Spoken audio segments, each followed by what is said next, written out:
जय श्री राम दोस्तों। Mayank sir math study centre में आपका स्वागत है। आशा करता हूँ आप सब अच्छे होंगे। आज हम आपको NCERT class 10th mathematics part 2 बहुपद इंट्रोडक्शन, ठीक है ना।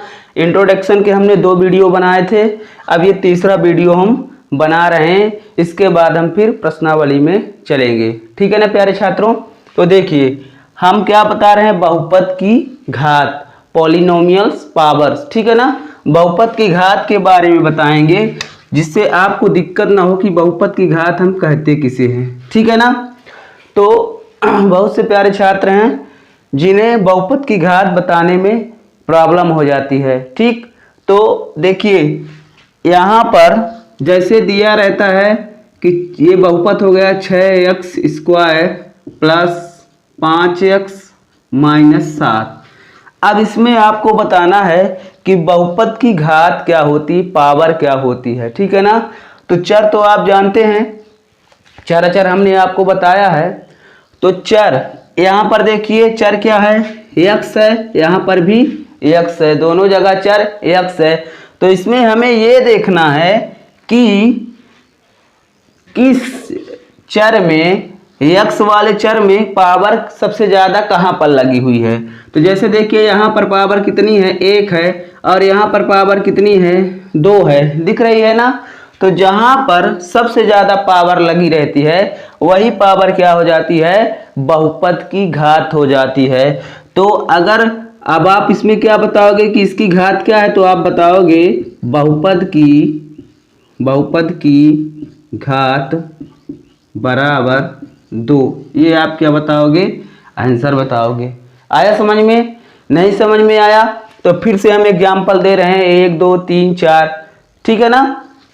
तो यहाँ पर देख लीजिए, जैसे यहाँ पर क्या लिखा हुआ है, √3 y की घात 5 प्लस, ठीक है ना, y की घात 2। अब इसमें आप क्या बताओगे कि बहुपद की पावर क्या है। तो हमें कहाँ जाना है, चर में जाना है। तो चर हमारा क्या है, यहाँ पर y है और यहाँ पर भी चर y है, ठीक है ना। तो अब हमें ये देखना है कि इसमें सबसे ज़्यादा घात कहाँ लगी हुई है। तो यहाँ पर हम देखेंगे कि सबसे ज़्यादा घात क्या है, 5 है, और फिर यहाँ पर 2 है। तो ज़्यादा घात कौन हुई, 5 हुई कि 2 हुई प्यारे छात्रों। तो आप बोलोगे कि घात सबसे ज़्यादा क्या है, 5 है। तो यहाँ पर हम लिख देंगे घात बराबर 5, ये इसका आंसर हो जाएगा। और एक आध एग्जाम्पल लेते हैं, जैसे यहाँ पर हम लिख दे रहे हैं 7x⁸ प्लस 2x⁻² माइनस 5। तो अब आप क्या बताओगे कि इसमें बहुपद की घात क्या है। तो आप बड़े आसानी से बता सकते हो कि यहाँ पर देखिए 8 पावर लगी हुई है, यहाँ पर 2 लगी हुई है। तो कौन बड़ा हुआ, 8 बड़ा हुआ। तो यहाँ पर हम क्या कह देंगे, बड़ी घात को हम क्या बोलेंगे, बहुपद की घात। आपको ये याद रखना है कि जो बहुपद दिया है उसमें हम बहुपद की बड़ी घात को क्या बोलेंगे, बहुपद की घात बोलेंगे। तो यहाँ पर हम लिख देंगे बहुपद की घात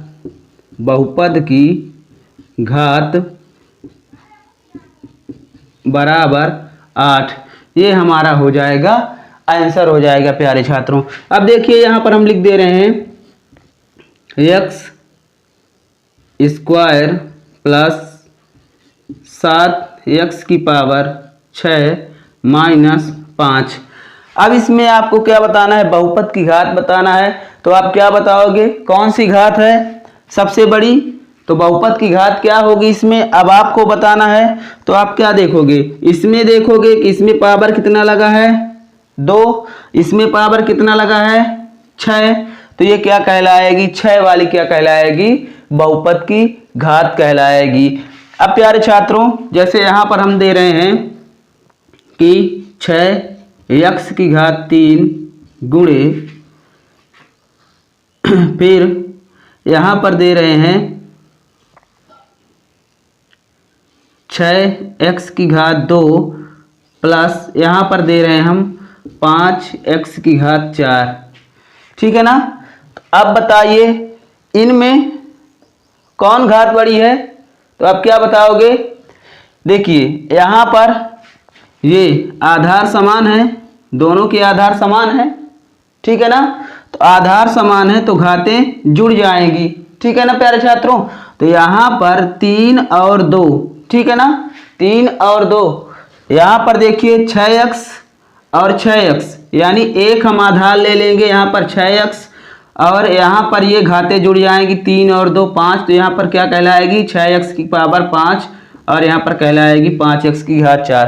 तो अब बताओ कौन सी बड़ी है? तो आप क्या बताओगे? ये वाली बहुपद की घात हो गई, ठीक है ना। तो ये समझ में आया। चलिए अब हम चलते हैं बहुपद के गुणांक के बारे में जानेंगे, ठीक है ना।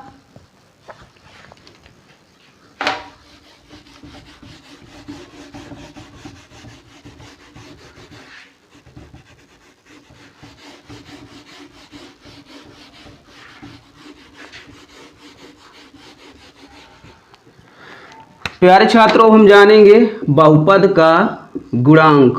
गुणांक क्या होता है इसको भी जान लेते हैं।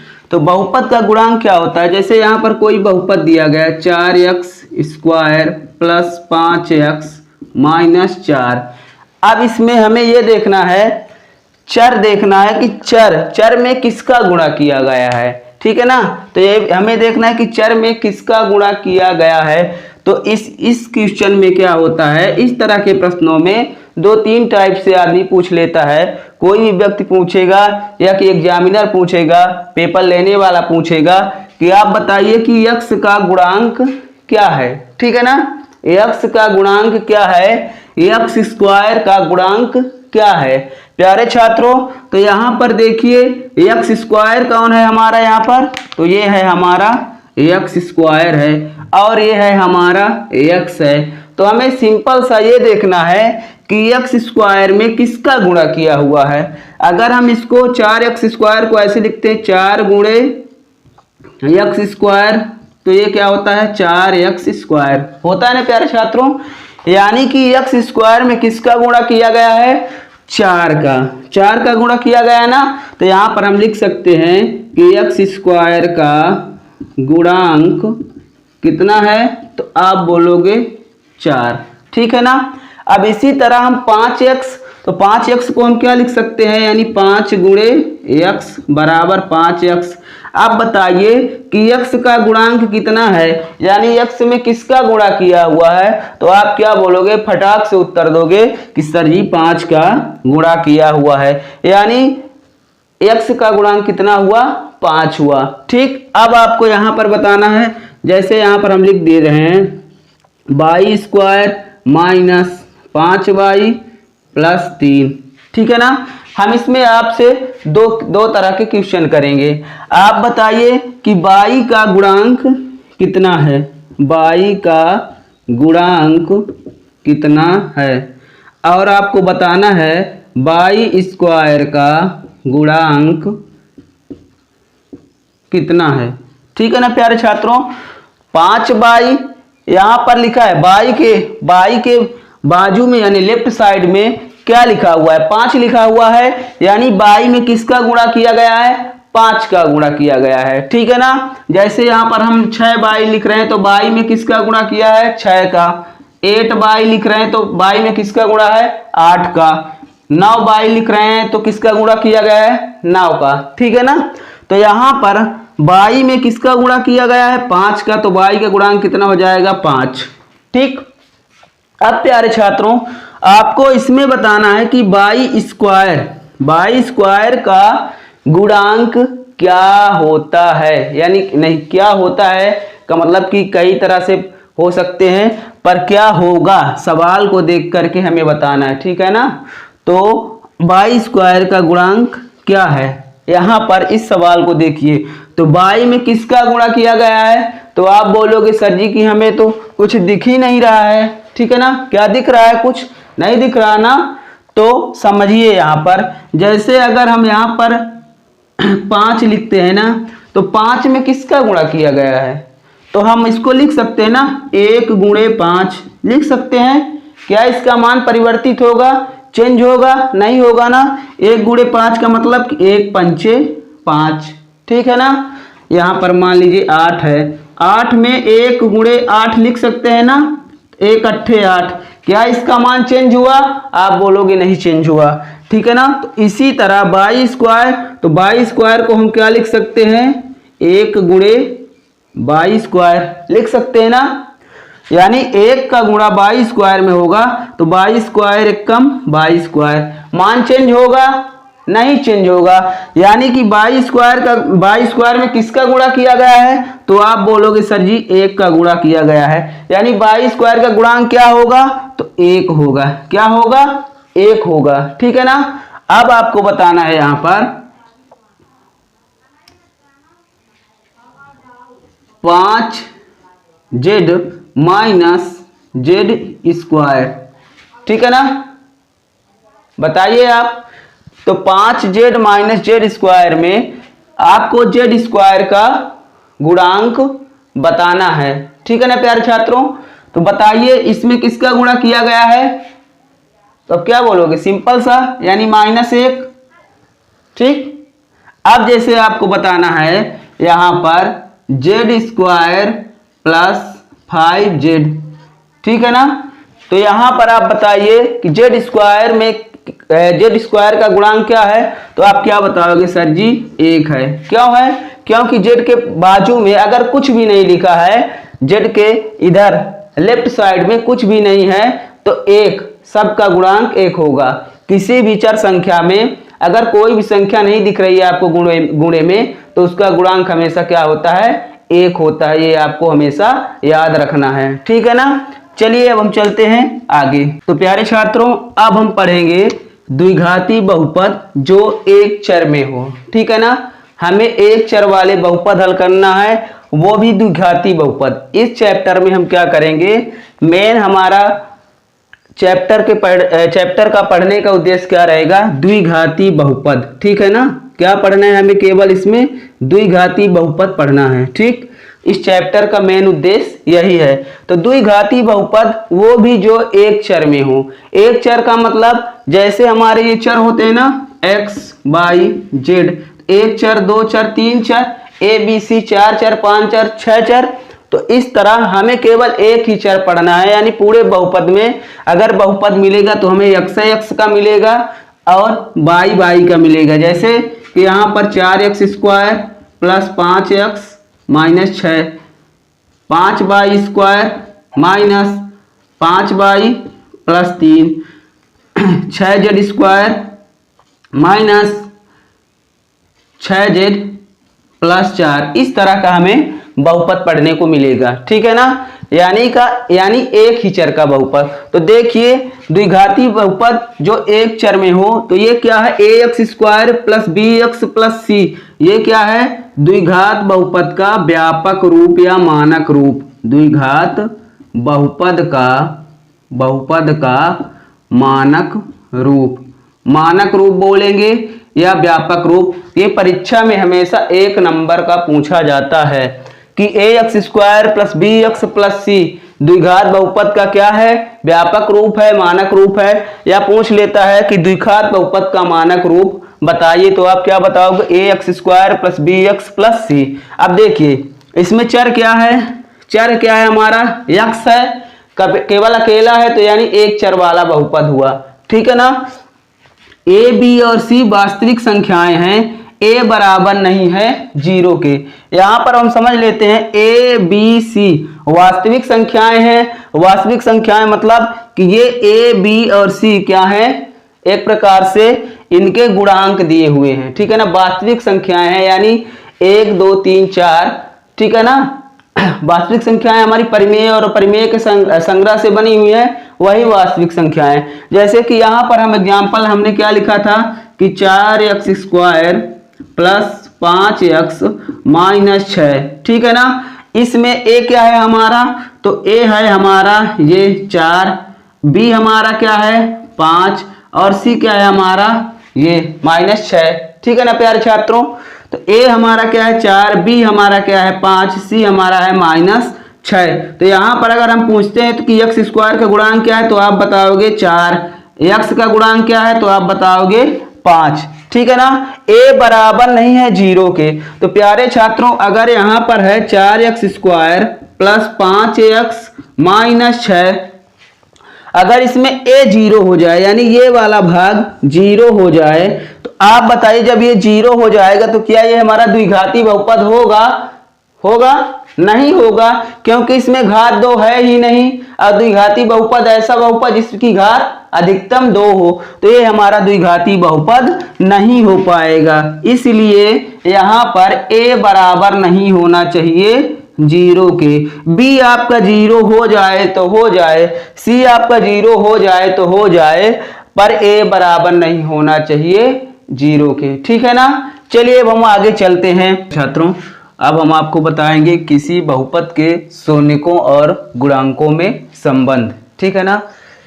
शून्यक और गुणांकों के बीच में हम संबंध कैसे स्थापित करते हैं इसके बारे में आपको बताएंगे। तो देखिए द्विघात बहुपद पढ़ रहे हैं हम, द्विघाती बहुपद।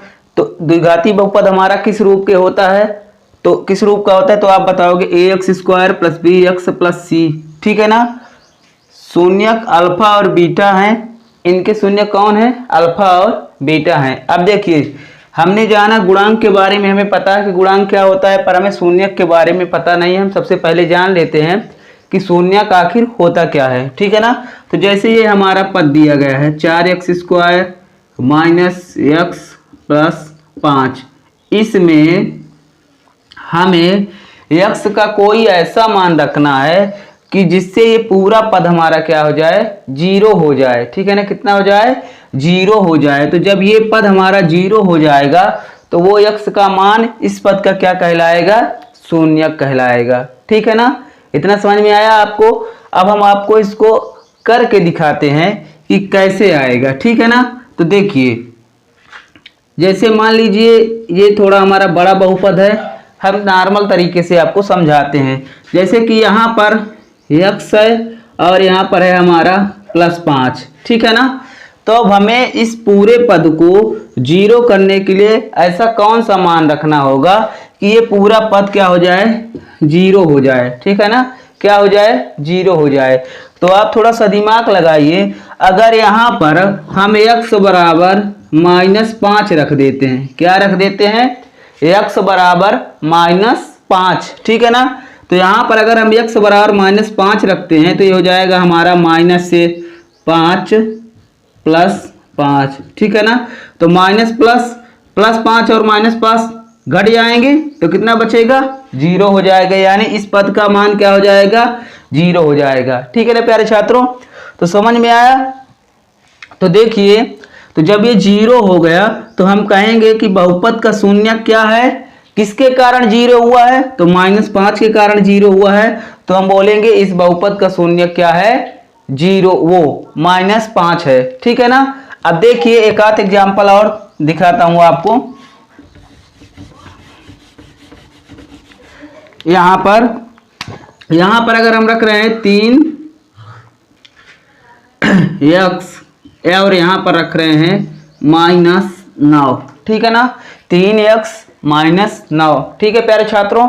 तो अब इसमें हमें x का ऐसा वैल्यू रखना है कि जिससे इस पद का मान, इस पूरे बहुपद का मान क्या हो जाए? 0। तो कहलाएगा हमारा शून्यक। तो x बराबर हम यहाँ पर क्या लिख सकते हैं? अगर यहाँ पर -9 है, यहाँ पर हम अगर 3 लिखते हैं x बराबर 3। देखिए तो ये 3x है ना, तो इसको हम लिखेंगे 3 × 3 -9। तो ये हो जाएगा हमारा 3 × 3 9 -9 यानी 0 आ गया। ठीक है ना। इसी तरह द्विघात बहुपद के हम एग्जाम्पल देखते हैं।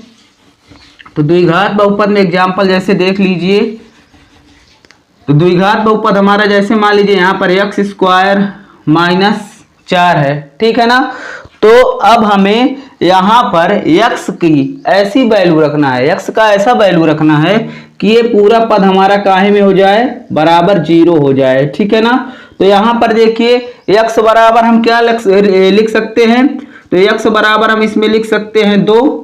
ठीक है ना। तो अगर यहाँ पर हम x की घात 2 है तो यहाँ पर लिखते हैं 2 की घात 2 -4। तो ये क्या हो जाएगा? 2 दूना 4 -4 यानी क्या हो जाएगा? 0 आ जाएगा। ठीक है ना। एक बार x बराबर 2 रखने पर 0 आता है, तो एक शून्यक तो ये हो गया।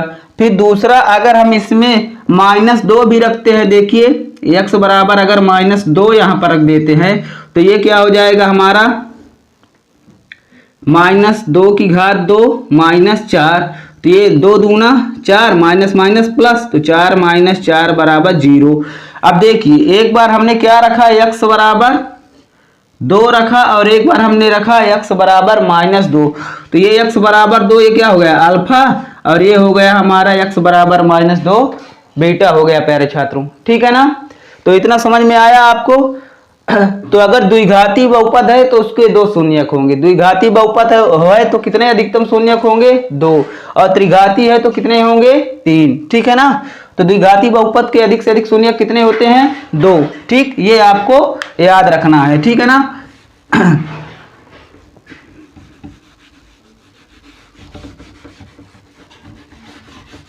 अब देखिए यहाँ पर एक एग्जाम्पल और हम आपको समझा दे रहे हैं। जैसे मान लीजिए यहाँ पर हम रख रहे हैं x² और यहाँ पर रख रहे हैं -9। ठीक है ना प्यारे छात्रों, x² और -9 यहाँ पर रख रहे हैं, तो यहाँ पर x बराबर हम क्या क्या रखेंगे, तो इसका मान 0 हो जाएगा, तो x बराबर 3 रखेंगे तो भी 0 हो जाएगा। ठीक है ना, और x बराबर -3 भी रखेंगे तो भी इसका मान क्या हो जाएगा, 0 हो जाएगा। देखिए यहाँ पर x² है तो यहाँ पर हम लिखेंगे 3² -9, तो ये हो जाएगा हमारा 3 त्रिकाई 9 -9। ठीक है ना, तो ये हो जाएगा हमारा 0। ठीक, अगर यहाँ पर हम रखते हैं -3 भी रखते हैं तो -3 का स्क्वायर -9, तो ये हो जाएगा माइनस माइनस प्लस, और 3 त्रिकाई 9, 9 -9, तो ये भी हमारा क्या हो जाएगा, मान 0 हो जाएगा। ठीक है ना, तो देखिए इस तरह हम कह सकते हैं कि 4x², मतलब कहने का मतलब कि इस बहुपद का, किसी भी बहुपद में x का मान या y का मान ऐसा मान रखने पर कि वो बहुपद पूरा 0 हो जाए, वो क्या कहलाता है, शून्यक कहलाता है। जैसे कि इस बहुपद में हमने x का मान क्या रखा है, 3 और -3, तो ये क्या कहलाएंगे, बहुपद के शून्यक कहलाएंगे। चलिए चलते हैं हम आगे, थोड़ा सा और जान लेते हैं हम कि शून्यक अल्फा और बीटा है तो शून्यकों का योगफल, ठीक है ना, और गुणनफल, उनके बारे में जान लेते हैं। ये आगे चल के हमें सवाल में मिलेंगे और हम इन्हीं से सवाल को हल करेंगे। तो शून्यकों का योगफल अल्फा प्लस बीटा बराबर -b/a। अब देखिए हमारा द्विघात समीकरण कैसे होता है, ax² plus bx plus c। अब b/a यानी ये वाला पद और ये वाला पद -b/a, तो यहाँ पर हम लिखेंगे हिंदी में ये क्या रहेगा सूत्र, -x का गुणांक बटे फिर अचर पद का गुणांक, अचर पद का अचर पद का गुणांक नहीं,